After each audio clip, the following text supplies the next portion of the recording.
Всем привет! Мы сейчас с вами находимся в Сопоте, в Польше. Думаю, на мой взгляд, будет резонно и справедливо начать этот рассказ с пляжа. Да, с пляжа. Пойдемте спустимся вниз, и я вам покажу пляж Сопота. Вот чем мне нравится здесь, то что в отличие от того же Зеленоградска, никаких волнорезов нету. Вот эти вот, ну если знаете, своеобразные пеньки, которые режут волны. Ровная вот такая вот полоска берега, без этих пней. Несмотря на то, что февраль, ну, блин, клево тут. Морской воздух, красота, тишина, умиротворение. Ну что вам сказать, друзья?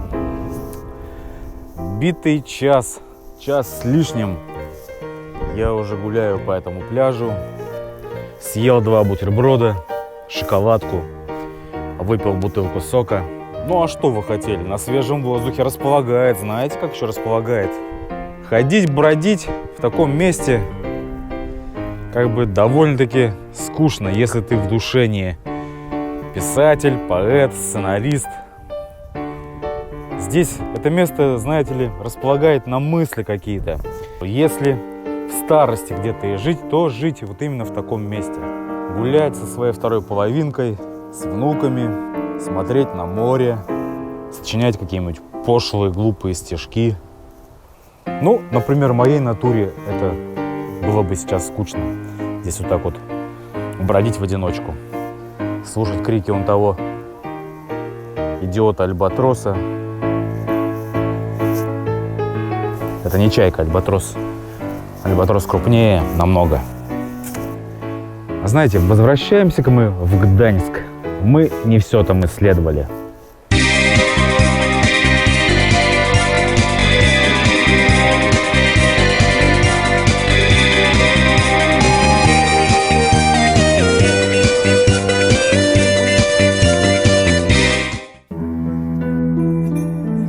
Это просто невероятно.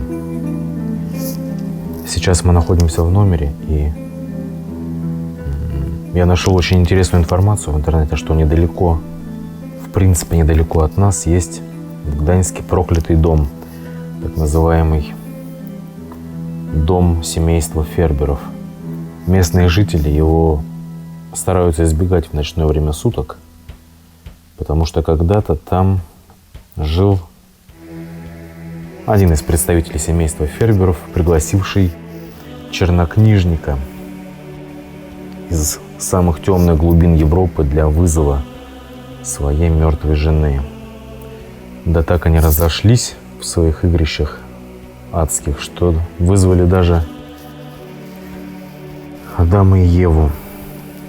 Думаю, нам нужно сходить к этому зданию и посмотреть, расследовать, так сказать. Судя по всему, это находится не очень далеко, судя по Google картам. Со мной мой помощник пойдет, посмотри. И я. Может быть, по пути зайдем за святой водой. Вот. Отправляемся. За святой водой мы не зашли, зато зашли и взяли капучино. Будем изгонять бесов кофе. Да? Ну вот, пока мы движемся к этому проклятому дому, анекдот расскажу. Реднековский анекдот. Короче, представьте себе, глубинка Америки, значит, сельская школа, ну где-то какая-нибудь Оклахома. Утро, там дети сидят за партой, входит учительница и говорит: «Клетус, почему тебя вчера не было в школе?» Встает паренек такой в джинсовом комбинезоне грязном, говорит: «Я вчера водил нашу корову к быку». Учительница говорит: «Клетус, ну а что, папа не мог?» А он отвечает: Мог, но бык лучше. Вот такой вот Нептун. Эберхард Фербер жил один после смерти своей любимой жены. Он связался с венецианским черным магом, который пообещал вызвать его жену к жизни. Первый спиритический сеанс не удался. Некромант заявил, что причиной было присутствие слуги хозяина. Второй сеанс также провалился из-за присутствия собаки. Чернокнижник попробовал вновь вызвать покойную. Дома остался только он и Фербер. Слуга решил спрятаться в камине. Маг начал обряд. Наконец свершилось. Но слуга, затаившийся в камине, внезапно исчез. И на его месте появились Адам и Ева. Затем покойный отец Фербера и, наконец, фигура умершей жены. В этот момент какая-то необъяснимая сила поразила чернокнижника и персонажей, которых он вызвал. Все они исчезли. Фербер поручил лучшим резчикам Гданьска по дереву вырезать Адама и Еву на входной двери в сцене их первого греха. В Гданьске был обычай. Преступников, шедших на казнь, останавливали перед дверью этого дома, а над их головами ломали деревянные палки. Позже дверь была снята с петель и отнесена в ратушу. Ее судьба закончилась в марте 1945 года, когда взорванная ратуша сгорела с большей частью оборудования. Просто безумие какое-то. Так вот смотришь, сколько еще здесь домов с такой историей. Темной и мрачной. Любопытно. Обошли мы с обратной стороны. Вот этот дом Ферберов проклятый. Причем он почти единственный, ну и в купе с некоторыми другими, огорожен стальным забором, что туда реально не пройти. Тайна за 7 печатями. И в данный момент, скорее всего, там что-то происходит.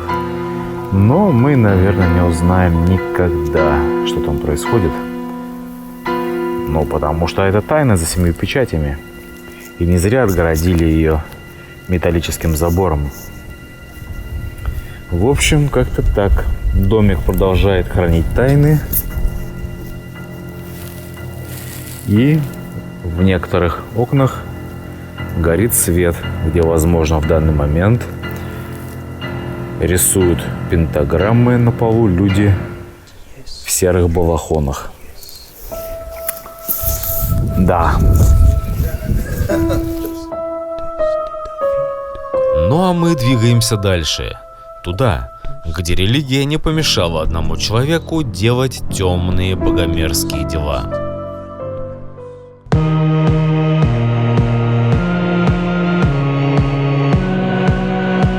Культовое место. Здесь Збигнев Бзежинский и Маргарет Тэтчер встречались с Лехом Валенсой, лидером подпольной группы «Солидарность». Костел Святой Бригитты. Чудо из чудес. Просто невероятное сочетание мощи, красоты.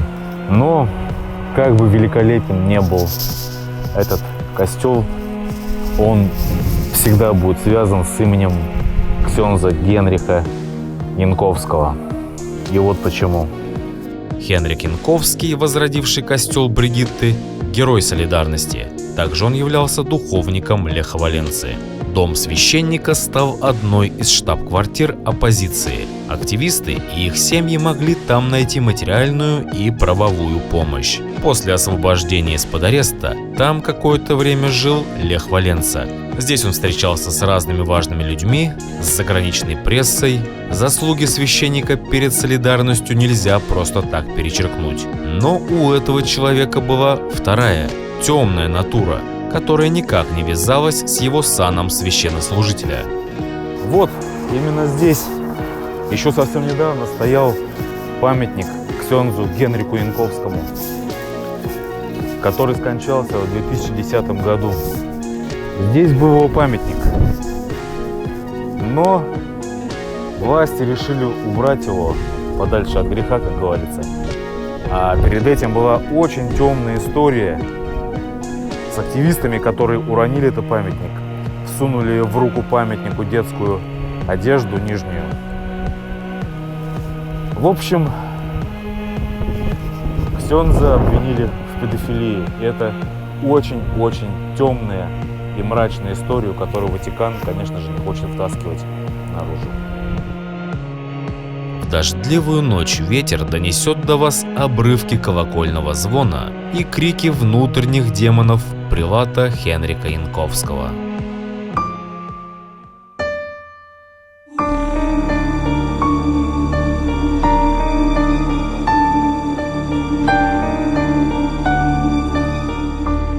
Окраина Гданьска. Именно в таких тихих и неприметных местах действовал серийный убийца, маньяк, беспринципный кровавый монстр по имени Павел Алоизий Тухлин, который жестоко расправился с 9 женщинами и покушался на жизнь еще 11. Этот гданьский маньяк не гнушался ничем. После убийства забирал золото, серебро, кольца, серьги с поверженных жертв. Мало того, он над ними надругался. Почти над всеми. Нападал Тухлин нагло и дерзко. Маньяка прозвали Скорпион. Только вместо жала у него был здоровенный молоток, которым он добивал своих жертв. Можно только представить, какие мучения испытывали люди, когда их кровь капала тяжелыми каплями на мостовые Гданьска. Гнусный выродок, одержимый самыми хитрыми и развратными бесами преисподней, таился в любом темном углу, за любой стеной или холмом близ города. Совершенно случайно попался Скорпион на банальной краже дров. Здесь же у него обнаружили оружие убийств – молоток, еще липкий от крови недавних жертв. Гданьского маньяка признали вменяемым и казнили в конце 80-х, отправив в ад к его хозяевам. Говорят, даже сейчас, спустя десятилетия, иногда темными ночами, те, кто гуляет или бродит по темным и пустынным улочкам полуночного Гданьска, замечает где-то на старых стенах громадную тень с молотком, которая бродит в поисках своих жертв. И не дай вам Бог, друзья, встретиться с призраком Скорпиона.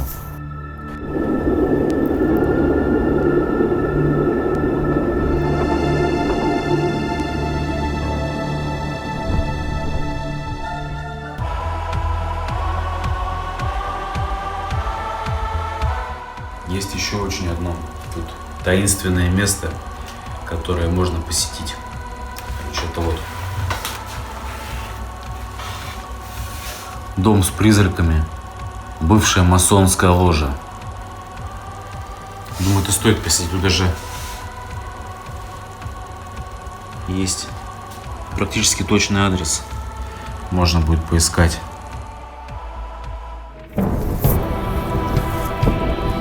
Всем доброго времени суток. Сегодня воскресенье. Прекрасный день, чтобы отправиться в проклятое место, наполненное готикой, стариной и сверхъестественным злом.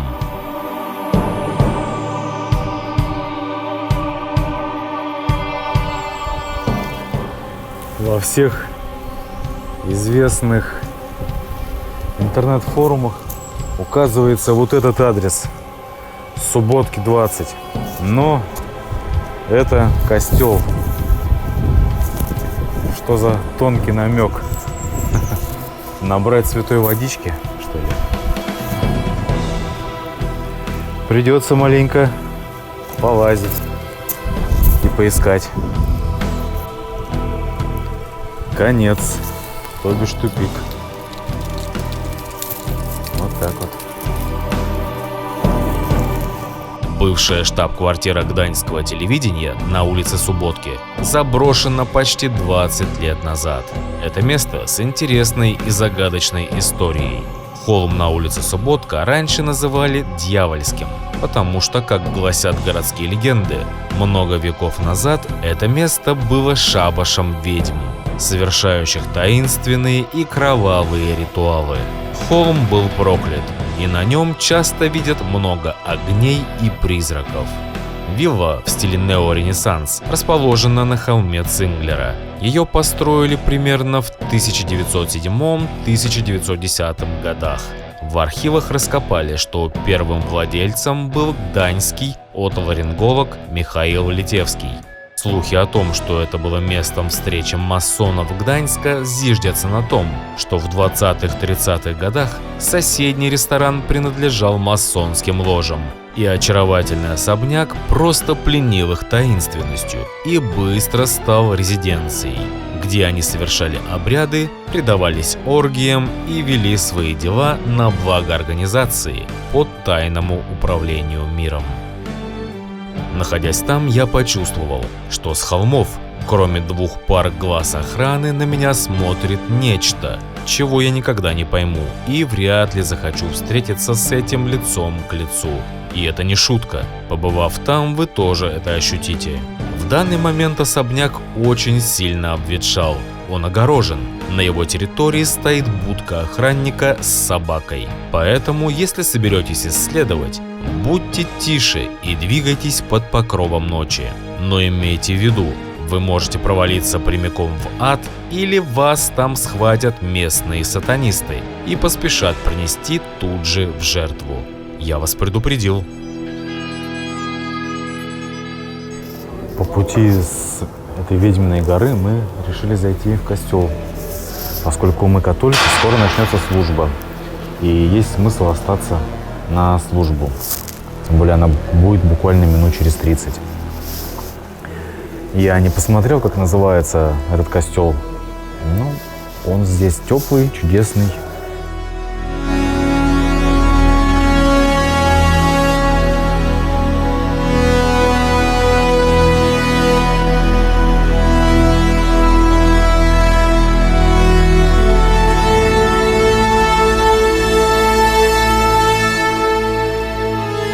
А теперь вернемся в Сопот. Здесь есть пара особняков, от истории которых кровь в жилах буквально стынет.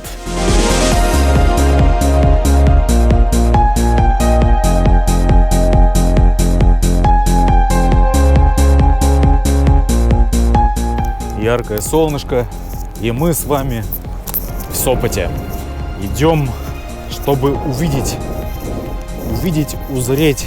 Я вам немножко расскажу про парочку проклятых мест этого города, а именно особняки с привидениями. Двигаемся. Подумать только, год назад, кстати, мы здесь жили по этому адресу, но оказывается,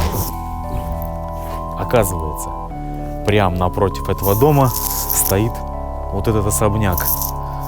Что он из себя представляет и в чем конкретно его сверхъестественная история? В начале 80-х этот особняк принадлежал, как он был домом отдыха от одного хлопкового завода. Ну, то есть отдыхающие приезжали, то есть здесь рядом пляж, Балтийское море, отдыхали, а в остальное пустующее время, то есть он пустовал, дом, особняк вот этот, и была нанята специальная женщина, которая, то есть, следила за порядком в этом особняке. И вот в начале 80-х случилось вот что. Женщина проживала в крохотной комнатке на 1-м этаже. Каждую ночь она слышала шаги, идущие с чердака. Она думала, что это шалит прибрежный морской ветер. Однако шаги раз от разу становились все яснее и громче, пока не превратились однажды в топот. К тому же у нее было ощущение, или женская интуиция, назовем так, что за ней постоянно наблюдают. Точка кипения стал ее сон, где вокруг нее танцевали молющиеся евреи. Она сбежала ночью, прихватив только необходимые вещи. После нее следить за особняком нанялся молодой человек по имени Фред. После нескольких ночей необъяснимого шума, с фонарем в руке, отважный молодой человек отправился на чердак. Нечто из темноты, невероятного размера и силы, подхватило его и швырнуло вниз, покалечив ноги. К счастью, он остался жив.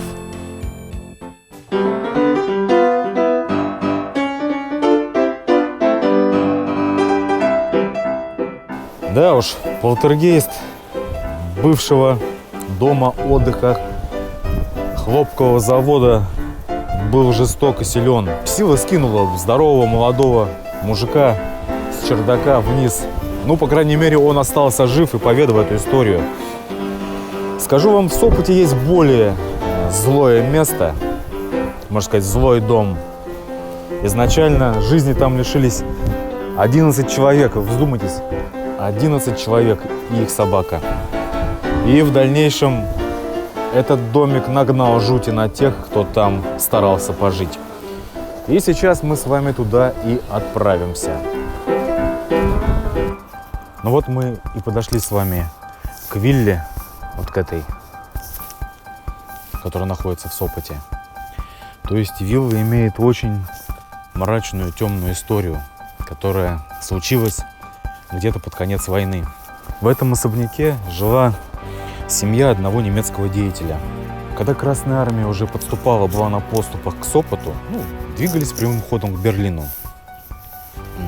Глава семьи, его супруга так были напуганы этим, что советские войска с ними разделаются, запытают, там, расстреляют, что-то там еще сделают, что в один момент, в какой-то из дней, они собрались все в столовой, включая жену, мужа, детей, прислугу и домашнего питомца. Накрыли очень богатый и хороший стол, покушали, выпили. И был такой нюанс, что в каждой порции в конце к десерту подали цианид. Все 11 человек приняли этот цианид и скончались. Скончались на месте, включая домашнего питомца. Но, как говорят, это только начало истории, потому что все, кто пытался когда-либо жить в этом особняке, столкнулись с очень неприятным явлением. Дурная молва разнеслась сразу же, после войны. Все, кто удосуживался провести здесь хотя бы ночь, описывали одно и то же. Таинственные хлопающие двери, лязг цепей, передвигающиеся предметы, чьи-то голоса, чьи-то шаги на чердаке. Говорят, что все, кто в этот день покончил с собой, были захоронены прямо здесь, в саду. Видимо, души самоубийц, не принятые в рай и отвергнутые адом, так и остались прикованы к этому месту. Да, и вот, боже упаси меня, снять апартаменты в этом особняке. Ну хотя, друзья, те, кто из вас занимается паранормальным, исследует, милости просим. Сопот. Снимайте, исследуйте. Переживите, собственно, на себе все приключения. Двигающаяся мебель, ахи, вздохи, скрипы половиц и прочее. Находясь в этом месте, буквально ощущаешь, как волосы на руках встают дыбом, и совершенно нет желания попасть туда, за забор, где за тобой незримо наблюдают и по ночам мертвые учатся ходить. А теперь бегом, бегом отсюда, бегом подальше от нечисти.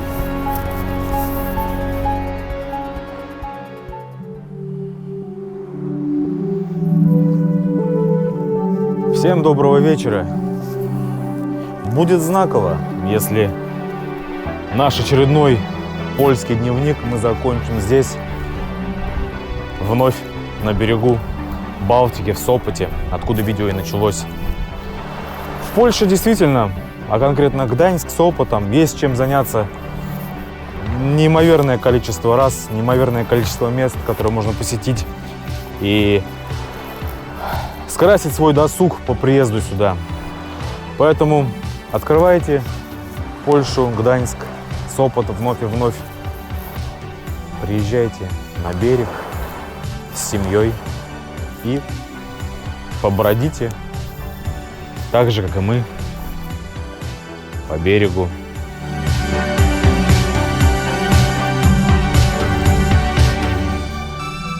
До скорых встреч! Пока!